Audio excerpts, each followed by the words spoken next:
අයිබෝන් කියලා සාදරයෙන් ආදරයෙන් පිළිගන්නවා පොලිටිකල් එස්.එල්. YouTube නාලිකාවට. වීඩියෝ දෙකක් ගෙනල්ලා තිනවා. ඊයේ ඔයගොල්ලෝ දන්නවනේ සීන් එක නේද? දැන් ලංකා විදුලි බල මණ්ඩලය ආණ්ඩුවට රජයට අයිති දේපලක් දැන් නෙවෙයි. දැන් මම හිතන්නේ ආණ්ඩුවෙන් උදව් කරනවා. හැබැයි ප්‍රයිවට් කම්පැනි 6කට බාර දීලා තිනවා, කැඩිලා තිනවා ප්‍රයිවට් කම්පැනි 6කට. ඒක දන්නවනේ සීන් එක. අන්න ඒක තමයි දැන් කතාව යන්නේ අද දවසේ. channel එක subscribe කරන්න, bell icon click කරන්න, notification දාගන්න, video බලද්දී like කරන්න, comment කරන්න, share කරන්න, WhatsApp කරන්න පුළුවන්. මට Facebook page එකක් තියෙනවා, Mr. Biasel political page එක follow කරලා message එකක් දාන්න පුළුවන්. JPEG නව නෑ ඕනම කෙනෙක්ට. අපි දැන් වීඩියෝ දෙකක් බලන්න යන්නේ. එකපාරම වීඩියෝ දෙක දෙන්න. එකක් තියෙනවා අලුත් වීඩියෝ එක. ඊළඟ වීඩියෝ එක පරණ එකක්. ඒ දවස්වල රංජන් ජයලාල් අපේ පැත්තේ කඩුවෙල ගොන් හරකා වල් පරයා ඒ දවස්වල කිව්ව කතාවකුත් තියෙනවා. ඉතින් මෙහෙමයි. උඹලා ඇත්තටම රැවටුණා. හැබැයි මට කියන්න ඕනේ සාමාන්‍යයෙන් ලංකාවේ මිනිස්සුන්ට අපිට හොඳ දෙයක් ඒක ප්‍රයිවට් වෙච් එක. මොකද දන්නවද? මමත් ආණ්ඩුවේ ඒ කියන්නේ රජයේ වැඩ කරන තැනක මම කෝස් එකක් කරා. අවුරුද්දක විතර කෝස් එකක් කරා. හැබැයි මම අවුරුද්ද හැමදාම ගියේ නෑ. ඉතින් ඔය එහෙම මමත් ඉගෙන ගන්න ගමන් තව තව දේවල් කරන ගමන් එතන කෝස් එකක් කරා. මේ කෝස් එක කරද්දි මම දැක්ක දෙයක් තමයි ඇත්තටම රජයේ මේ ආයතනයේ මිනිස්සු ඇත්තටම නිකන් ඉන්නේ. කැරම් ගහනවා සමහරයෝ. අර අපි යනවනේ ඉතින් ඔය දන්නවනේ ඔය එහෙම අස්සේ එහෙම යනවා. ඉතින් ඇවිද ඒව මේව කරන්නේ. ඉතින් අපිට ඉතින් එච්චර ලොකු වැඩක් තිබුණේ නැහැ. අපිටත් ඉතින් අපි ඉතින් ඒක නිසා ඔය පොඩ්ඩක් ඇවිදිනවා. ඇවිදිනකොට දැක්ක දෙයක් තමයි කැරම් ගහනවා මිනිස්සු සමහරයෝ. ඒ වගේම උදේ 10 මාට තමයි අර තේ බොන්න එහෙම තියෙන්නේ. හැබැයි 9:45 ඉඳලම 9 මාරි ඉඳලම ඒගොල්ලෝ ඒ කැන්ටිමේ ඉන්නේ. එන්නෙත් 9ට විතර. ඉතින් එහෙම සීන් එකක් තියෙන්නේ. දවල් 12 මාට වගේ කන්න තියෙන එකටත් 11:45 ධම්ම වගේ එළියේ ඉන්නේ. එළියට යනවා, කොණ්ඩේ පීරනවා, ඒ වගේ දේවල් එක තමයි ඉන්නේ. ඊට පස්සේ කතන්දර. රෑක් බලපු කතන්දර තමයි අනිත් එක්කෙනාත් එක්ක කතා වෙන්නේ. හවස 3ට විතර තේ බොන්න තියෙනවා, 2ට විතර යනවා. අර ලන්ච් එක ගත්තත් 12 ඉඳන් 1 මාට තමයි එන්නේ. ඇවිල්ලා 2යි කාලට 2 මාට යනවා. ඉතින් හරි අර වැඩක් නෑ. අතන වැඩක් කරන්නේ නෑ. නිකන් ආතල් එකේ ඉන්නේ. ඉතින් මේ මිනිසුන්ට දැන් අර පෞද්ගලික ආයතනයක් වුණාට පස්සේ වැඩ කරන්න සිද්ධ වෙනවා. දැන් කැරම් ගහින්න බෑ. මොකද දැන් මිනිස්සෙක්ට අයිති ඉන්නේ මචං. දැන් ඌට බිස්නස් එකක් නම් ඌ හරියට කරන්න නම් මේකින මිනිසුන්ට වැඩ කරන්න එපේ. ඉතින් දැන් ඇත්තටම සතුටුයි ඒ ගැන. නේද? අපි ඒ උනට වීඩියෝ දෙක බලමු. දෙකම බලමු. යා. කියන්න කනගාටුයි මේ කම්කරු ආණ්ඩුව මේ විදුලි බල මණ්ඩලය කොටස් 6කට කඩලා විදුලි බල මණ්ඩලයේ සේවකයන්ට පත්වීම් ලිපියක් ලබා දීලා නැහැ. කොහෙද රාජකාරී කරන්නේ? මොකද්ද කරන රාජකාරිය? ඒ සම්බන්ධයෙන් කිසිදු දැනුවත් කිරීමක් කරලා නැහැ. පත්වීම් ලිපියක් ලබා දීලා නැහැ. අද සේවය කරේ කොහොමද? දැන් සේවය කරන්න තැනක් නැත්තම් කියලා. අද දවසේ සේවය කරන්න තැනක් නැහැ. අපි අර පුරුදු විදියට අර ඕනම සතෙක් වුණත් මිනිහෙක් වුණත් පුරුදු තැනට යනවනේ. අන්න ඒ වගේ ගියා අද දවසේ. එතකොට සිකුරාදා වැඩ කරේ කොහොමද? සිකුරාදා අපි විදුලි බල මණ්ඩලයේ සේවකවනේ. එතකොට මේ ඔයාලා සේවකනේ අද සේවක නෙවෙයිද? නෑ අද අපි එයාලා කියන විදියට අපිට දැන් සමාගමුත් නෑ අද දවසේ විදුලි බල මණ්ඩලයේ සේවකයෙක් විදියටත් නෙවෙයි අද ගන්ධබ්බෙක් වගේ තමයි අපි සේවකයෝ අද සිටියේ.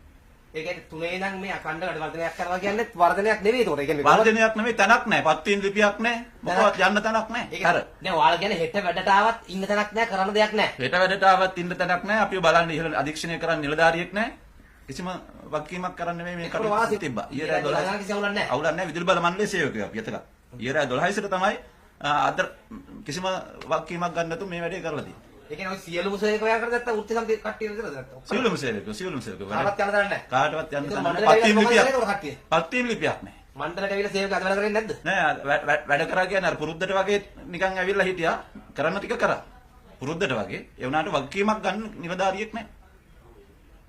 කාංචන වික්‍රමසිංහට කියනවා අපි රනිල් රාජපක්ෂට කියනවා උඹලට මේ ආයතනය විකුණන්න සහතික අපි දෙන්නේ නැහැ. ඒ විශ්වාසය අංක එකට මේ පන්තියේ නායකත්වය දෙන පන්තියේ ගුරුවරු වෙච්ච පන්තියේ නායක වෙච්ච අපිට කියනවා කවුරු මොනවා කිව්වත් පිටේ ජනතාව නැගිටිනවා.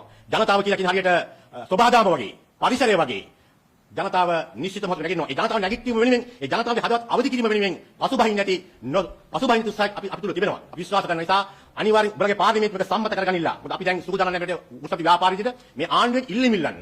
අපි ආණ්ඩුවෙන් එකම ඉල්ලීම තමයි මේ රටට පවුලදී ඩොට්ට බහලා ඵලයල්ලා මාස 3යි 4යි වල පවතින මිලට උඹලගේ තක්කඩි දේශපාලනය කරන්න. සහතික ජනතාව එළියට ඇදලා දානවා. ඒ විශ්වාසී කාර්යයක් අපිට අපේ පපුගණන් ටික තියෙනවා. ඒ නිසා අපි එතෙන්ට ජනයා පෙළගස්වනවා. ඒ නිසා විශේෂම ගත්තොත් මේ පනත අපි දන්නවා විශේෂම ගත්තොත් ලක්ෂපාන බලාගාරය බලන්න ලක්ෂපාන විදුලි බලාගාරයේ හදන්නකොට මුල් ගල තියෙන දවසේ විමල සුරේන්ද්‍ර කියලා විද්වතා ඒ මහා විද්‍යාඥයා ඔව් බාරයක් ගැට ගහනවා කොයිද සමන් දේවාලට ගිහිල්ලා මේ බලාගාරය හදන්න මට ස්වභාවික විපත් නැතුව ඉතා ඉක්මනින් ජීවිත හානි නැතුව ඉෂ්ට සිද්ධ කරලා දෙනවා නම් එයා දෙයියන්ට බාරයක් වෙනවා මොකක් සඳහාද මේ පළවෙනි බලාගාරයේ විදුලි උත්පාදනය කරන මොහොතේ සිට සදාකාලික ශ්‍රීපදස්ථානට මම විදුලිය නිකන් දෙනවා කියලා. පසුගියදා කැඳවන ශ්‍රීපදස්ථාන නායක හාමුදුරුවෝ දිස්ත්‍රික් ලේකම් කාර්ය රත්නපුරේ කැඳවන විදුලි ඉංජිනේරු මහත්තයා ගිහිල්ලා රනිල්ගේ කල්ප මුසුස පාත් කරනවා වගේ වම ගරු සරුන් හාමුදුරුවන්ට කියනවා නායක හාමුදුරුවන්ට වහන්සේ තවදුරටත් ඒ බාර ඉෂ්ට කරන්න බෑ.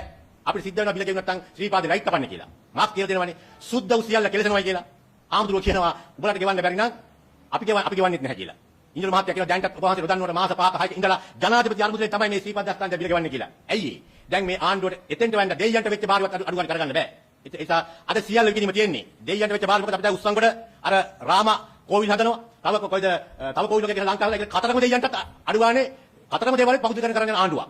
ඒ කියන්නේ ඉන්දියන් දේවාල ටික ගහලා මේ ගහලා කතරගම දේශීය දෙයියන්ටත් ඉන්න හිතින් තරම් නැති කරන ආණ්ඩුවක්. ඒ නිසා අපි මේකට සියලු ජනයාගෙන් ඉල්ලීමක් කරනවා. විශේෂයෙන්ම අද අපි සතුටු වෙනවා. මේකට දැවැන්තම බලවේගයක් අපි දැන් ගොඩනගලා තිබෙනවා. ජාතික සම්පත් විකිණීමේ ජනතා මධ්‍යස්ථානය. ඒක තමයි මේකට ඇත්ත සියලු බලෑනි එකතු කරගත්ත මහා දැවැන්ත යෝධ ව්‍යාපාරය. ඒක තීරණය කරලා තිබෙනවා. මේ 11 මැයි මාසේ 15 වෙනිදාට කොළඹට රොද බදින්න මේ ජාතික සම්පත් විකිණීමට විරුද්ධව ලංකා විධි බල මණ්ඩලය, ඒ වගේම රක්ෂණ සංස්ථාව, මිල්කෝ එක, ටෙලිකොම් එක මේ සියලු ආයතන විකිණීමට එරෙහිව රොද බදින්න. ඒ නිසා විධි බල මණ්ඩලය සියලු සම්පත් තීන්දුවක් කරලා තිබෙනවා කාංචන.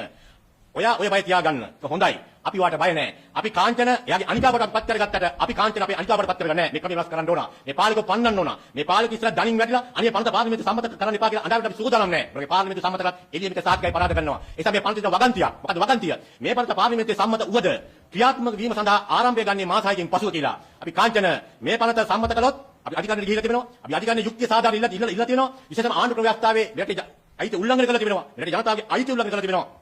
අධිකාරික සාධාරණේ අපි බලාපොරොත්තු වෙනවා. ඒ කෙසේ වෙතත් මේ පනතේ පාර්ලිමේන්තුවේ සම්මත කරත් නොවැම්බර් මාසේ සම්මත කරත් දෙසැම්බර් මාසේ තමයි මේ පනතක බලාත්මක වෙන්නේ. අපි රටේ සියලු ජනයාට කියනවා නියපොත්තෙන් කඩන්න තියෙන දේ පොරවෙන් කපන්න තියන්න එපා. අපි මේ තහවුරු කරනවා තමයි ඒ ඔබේ බලය, ඔබේ විරෝධය මේ අරගලෙට තාමත් වැදගත්. ඇනගන්න එපා. කාංචන රනිල් අපි ඕගොල්ලන්ගේ පස්ස පැත්ත බිම අන්නනවා.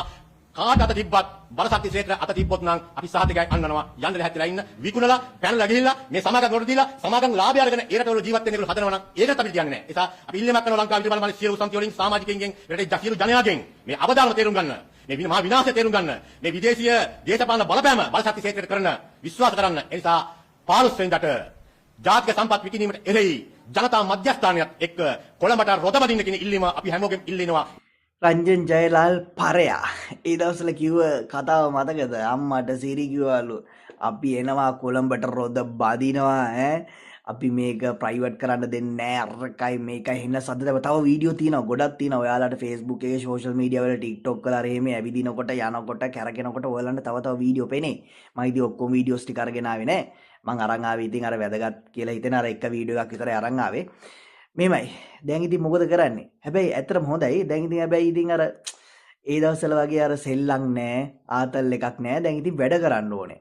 ඇත්තටම පෞද්ගලික ආයතනවල අපි වැඩ කරද්දී වුණත් මමත් වැඩ කරලා තියෙනවානේ. එක දිගට වැඩ කරන්න ඕනේ ඉතින් එහෙම හිතෙන වෙලාවට නිවාඩු ගන්නවත් බෑ. හිතෙන විදියට නිකන් ඉඳගෙන ඉන්නත් බෑ. වැඩ කරන්න ඕනේ. ඒක හොඳයි. මිනිස්සු වැඩ කරන්න ඕනේ. රට දියුණු වෙන්න නම් මිනිස්සු වැඩ කරන්න ඕනේ. හැබැයි ඉතින් අර ලොකු සද්දපද්ද දාපු මිනිස්සුනේ දැන් ওই විදියට ප්‍රයිවට් කරේ. අන්න ඒකයි ප්‍රශ්නේ. එතනයි අවුල. අද වැඩසටහන අවසන් කරනවා අපි ඊළඟ දවසේ හැමෝම. අයිබෝවන්.